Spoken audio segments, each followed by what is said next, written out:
میں مالک ارض و سما نے قیامت تک کے لوگوں کو خبردار کر دیا اور کہا نبی کے صحابہ سفر کے ساتھی، حضر کے ساتھی، جنگ کے ساتھی، مکتب کے ساتھی، اشداء الکفار کے ساتھی، رحماء بینہم کے ساتھی۔ اقبال یاد آیا، ہو حلقہ یارا تو بڑی شب کی طرح نرم، رسم حق و باطل ہو تو فولاد ہے مومن۔ گویا ایک دوسرے کے لیے جان دیتے بھی تھے اور ایک دوسرے کے لیے جان لیتے بھی تھے۔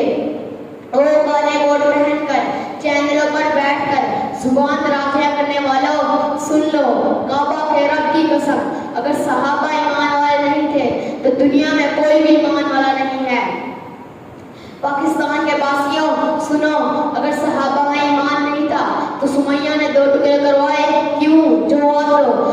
سکینہ نے آنکھیں نکلوائے کیوں؟ جواب دو۔ بچے یتیم کروائے